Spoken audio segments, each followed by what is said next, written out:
And this will go back to what I was saying. A bar of iron cost £5. Made into horseshoes, it's worth 12. Made into needles, 3,000. Made into balance springs, now it is 3 lakhs. So it's the same metal, right? It's the same metal. Why is the value changing? Sorry? Different product, yeah. The usage is changing. What do I do with a bar of iron? And when I'm able to use it, it changes completely. The value is changing. And this is where the impact comes into picture. So if you are confused about the impact, how do you talk or visualize or understand the word impact? Here is the definition. What's the value it is creating? Who will use it? And how much of money one is willing to give you for that? And that's your answer 2. You should have. Your answer 1 is what is that thought which can have impact. Answer 2, the question you should ask, who will buy? Before having investors, ideal to have pilots. Yeah, pilots is a must. But pilots would lead to market. Pilots is the starting point. But even before having the investor, if you can have customers, meaning which, I have a dream. I have a dream thought. I'll go back to the starting example. I will say that I want to bring down the average travel time in Bangalore from X minute per kilometer to X minus minute per kilometer. This is my dream.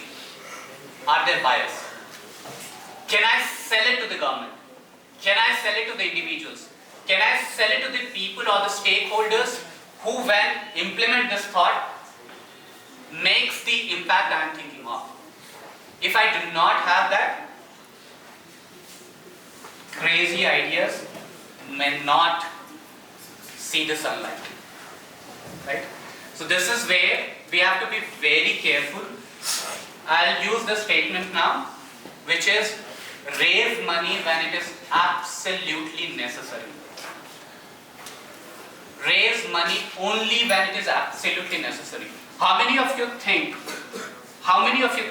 if today you were given an opportunity, say a compulsion, combined with your own interest, little bit here and there, we'll do something on SaaS. SaaS as in, you all know what it means. SaaS is basically software as a service, right? So, how many of you think you will do a SaaS? How many of you think you will do a software product? Just think that you have a must-have. You don't have a choice. Meaning which I want all of you to vote for this. Just raise your hand if you were to do a software-related business. I see only a few hands. Can I get it from the last and the second last row?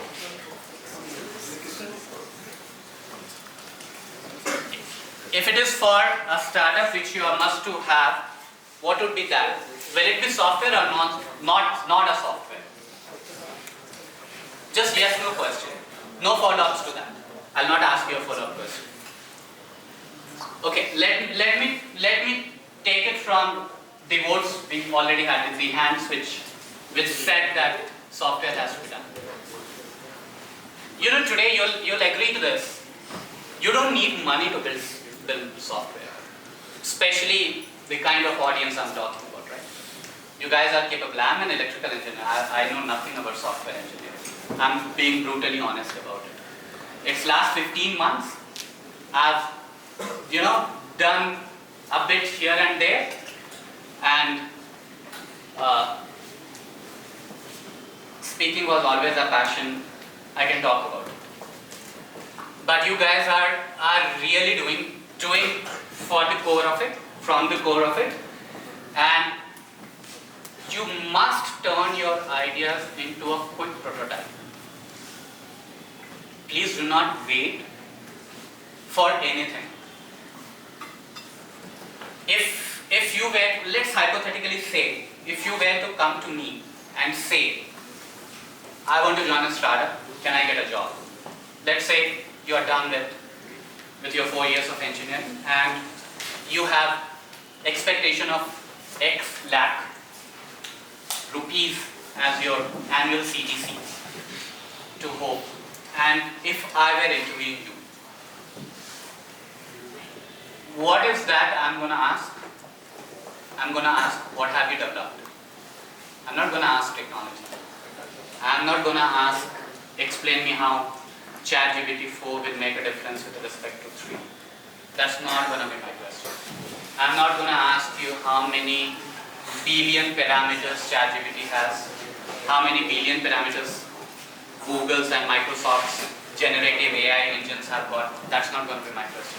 My question is how close you are to reality. You know what is reality? Reality is the real world problems. The company I associate myself with will not be in existence, or any company like mine will not be in existence if we are not solving real world problems. It is as simple as that. Everything else sold to you is a lie. Let me state it firmly that anything else ever sold to you is a lie. The closer you are to real world, higher are your prospects to do well in life. Could be a professional, could be an entrepreneur. And today when you have the ability to do it, you must.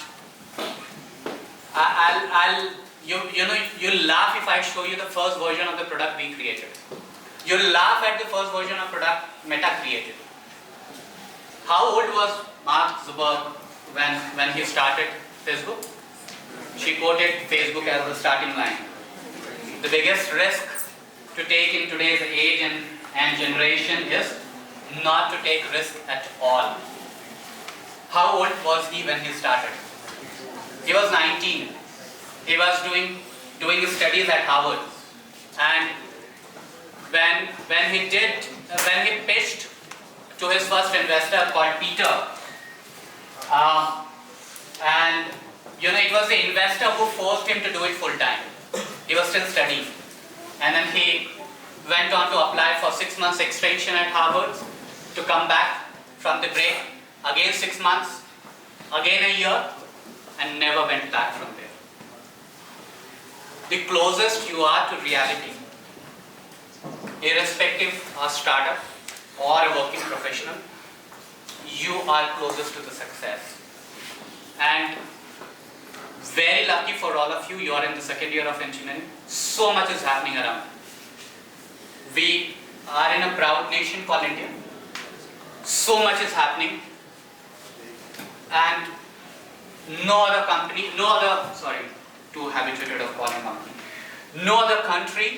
which is a developing economy has so rapid developing potential as India is demonstrating. Second, you are in Bangalore. Just combine it with your age. I wish I was one among you. And I mean it. The potential or what lies in front of you is a huge gold mine. And whatever is stopping you, please live it out. I was never a great student myself. And today I can afford to say it because I'll not get judged. Probably 5 years back, I would have said this with a lot of hesitation and probably someone pointing a gun to my head. But today, little openly, I can talk about it. Whatever else is stopping, if I can do it, all of you can. I mean, I'm not making this up for sake of doing it. This is no motivational session, so let me not digress. Coming back to the fact that it's the value which is gonna have it. Evaluate your idea. Let's hear one or the other idea. Can any one of you talk about one idea? Forget about, I'm not gonna probe too much. Just talk about an idea. What you think can translate into a business. Smart home technology. Smart home technology. Okay, coincidentally, my first ever recommendation for investment to my fund which was allocated was in a company, is in a company which does smart homes. So this company makes products which are app integrated and enable the smart devices and not so smart devices as well. Okay, so let's evaluate any other thought, any crazy idea, though I respect what she said. Any crazy idea? AI doing diagnosis, healthcare. AI doing diagnosis, okay? Food delivering using drones. Food delivery using drone, okay? Okay, let me tell you this. Imagine this. An intelligent robot fighting for Russia or Ukraine with no human involved. So people not going to war front, people sitting in a command center like this, and let the robots fight. If you think it is too crazy, I bet both of us in our lifetime will see this happening. We'll live to see that. Maybe you may end up contributing, I'm sure I will not, but you may end up contributing to that. If we were to evaluate this as a thought, now what's the value? What's the value we have created? Human life saved. Okay, human life saved. Okay, what else? Power. Okay. Let me give you my third input. It's how you define what you're solving. Let me rephrase this for you. And this is how I'm going to rephrase. Why should war happen? Right? If I'm powerful enough, can anyone go and attack South Korea? No. Why? Sorry? North Korea, sorry. North Korea. Why? It's just iceberg. They have the nuclear weapons. They will not think twice before firing one. That ends the game. That ends the game for the world. Right? So, the moment you bring it back, that I am not saving human life, I am creating peace in the world. Now you see the same thing is being sold differently. My third piece of advice to you is to know how to articulate what you are doing. Get the impact, get the value, articulate it well. How do you think investor decides about investing in the startup or not? It doesn't happen how Mr. Ashneet Grover does at Shark Tank. If you have watched it doesn't happen that way. It doesn't also happen the way it happens in the US Shark Tank, the original Shark Tank. That you have, sort of billionaires sitting in front of you.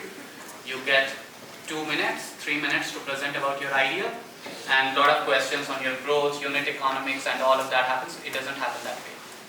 Most of the business talks are done in a city like Bangalore, happens in Starbucks, Third Way, Cafe Coffee Day, or any fancier place you can think of. That's how it happens. Most of the investors do not even want you to show the slide deck at first. It's not worth it. Describe what you are doing.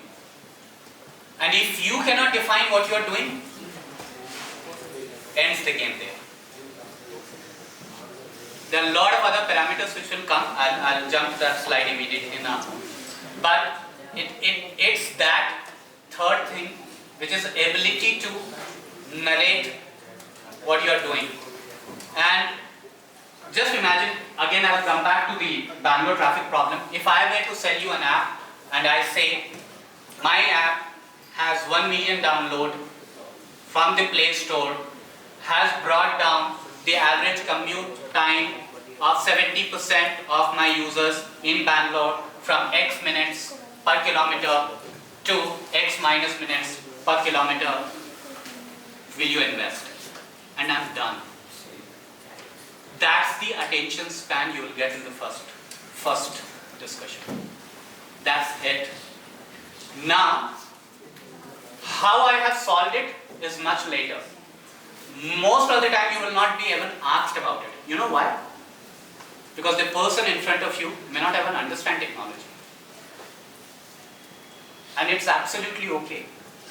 Most of the investors do not want to understand what you are doing with the technology. You know, your biggest validation comes from two things. There is a problem which is identified and there is a solution I have created. I have people who are using it and have benefited from it. Hence the story. Absolutely nothing beyond it. You need to do a lot of talking if you do not have customers. The hardest to raise money is when you have only idea. It's the hardest. If I were to come to you, you don't know me, you just know my name, and I come and, sound a crazy idea to you which can have probably 10 million users in 3 years' time. Will you want to risk? You do not know who I am. Then you will go probing on what's my background, who are my co-founders, what's my tech team like, where my tech team is operating, how much of ESOP my tech team has, who else is the investor, why did I choose this idea, when did I choose this idea, how long I have been working, do I have a prototype to show? All of that questions will come. Solve it by one thing, work on the idea, get the customer. And doesn't matter how much the customer is paying, not important. At the initial stage, since we are talking about early stage startups, at the initial stage how much the customer is paying, not important. Are you solving the problem you stated? Does the problem exist? I'll give you a simple example. I was to come to your college. I had to coordinate with ma'am. And I had to report to the security. And then I had to locate the block. A problem.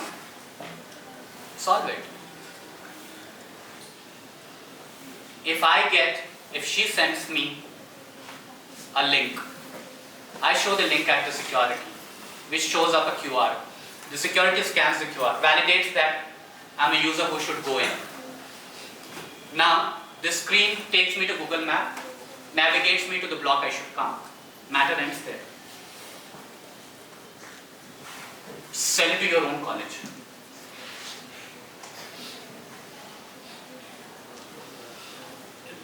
You have to pick up ideas like that.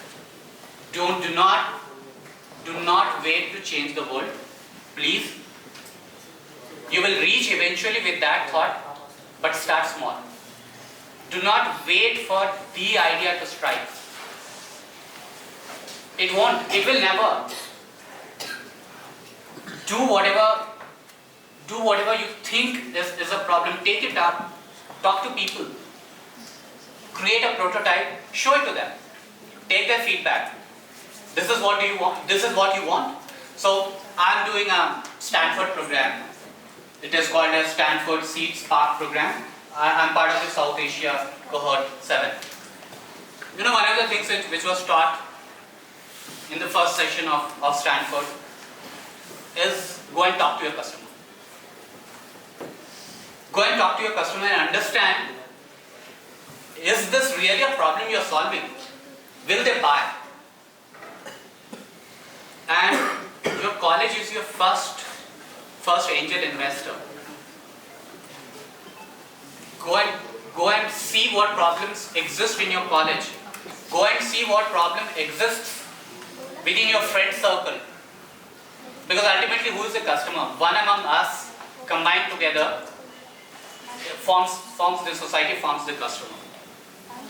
Pick one problem, solve it. Every product, every company which is successful, tell me it is not solving a problem. Any product you take, any product which has survived, with all due respect, I am not talking about these grocery apps. Those are convenience sold to you. Those aren't solving problems. Those are convenience. That's another business model. Not a big fan. Not advocating that. And I have not named the company for record.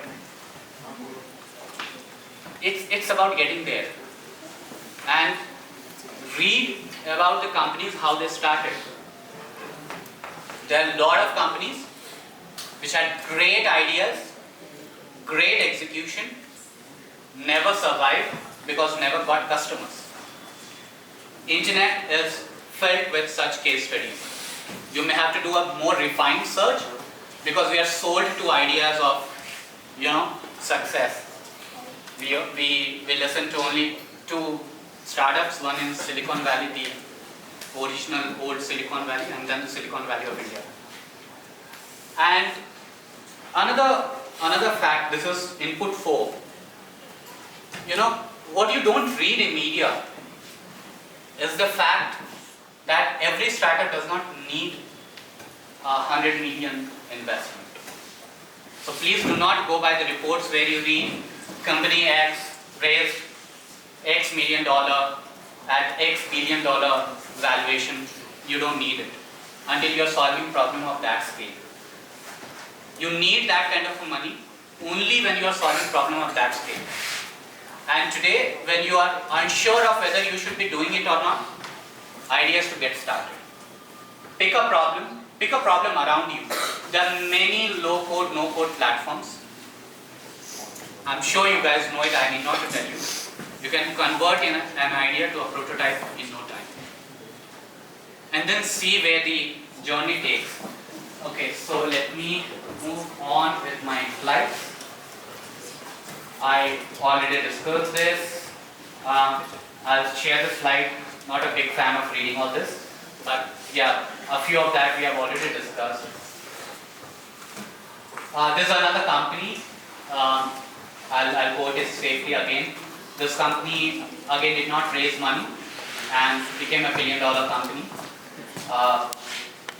This is where the whole game comes back, and I want to emphasize now on something called as MVP.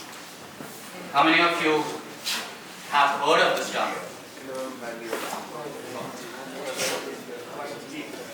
What's that? Most valuable player. Most valuable player. Too many Dream 11 fans. Again, I'm taking a company name, sorry. Minimum viable product. Any other definition? That's the right term. What does it mean? It means, now let's dive deeper into the fact that we spoke about having an idea, having the impact, the ability to translate that into words.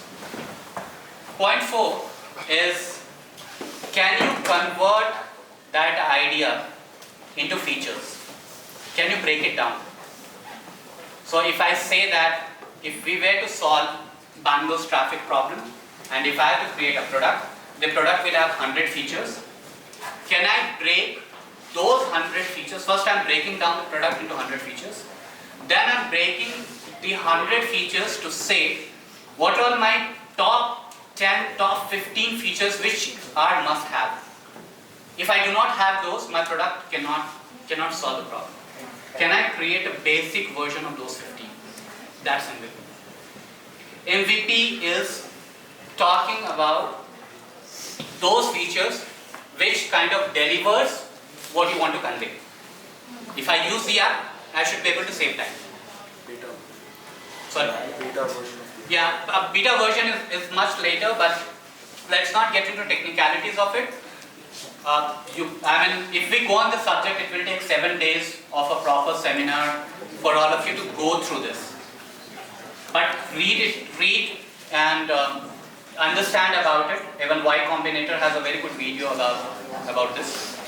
And what happens in MVP is the features, And once we are able to get, I think we have solved. Let me jump to a couple of slides. Again, I'll share the slide, you all can read.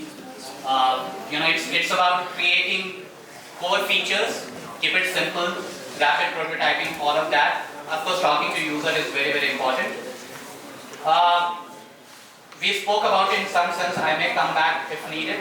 Here is a theoretical definition of what we already spoke. This is just given on the slide. Let me reach here. Let me say that we are through all this. And now is the time that I have to go and make a pitch. I got my idea, I know my impact, I am able to translate that into words, and I have the MVP. These are the prerequisites to reach here. Now what to do? These are the key elements you must have. What we haven't discussed so far is your team. You cannot be a one-person army. And how much, if you were a pool of co-founders, if not two, at least a pool of co-founders or pool of people who have initially subscribed to your ideas and thoughts, the team will reflect, in the initial stages, the team will reflect on your potential. The investors are gonna make evaluation based out of the fact that what's your team like. Again, if people at age of 19, 20 or even less than that can do it, then please don't get misguided by the fact that you must have X years of experience, you must have built a startup, you must come from a high-flying institution. None of that in reality works. So the counter argument to this could be that then is it not important to look at the college degrees and all of that? See, one of the many criteria to quickly make a decision could be that if you are from a premier institution, maybe the further due diligence might be less. The investor may not ask you too many questions. If you aren't from that kind of an institution, maybe you have to prove a point or two before the investor gets convinced and nothing beyond that. Right?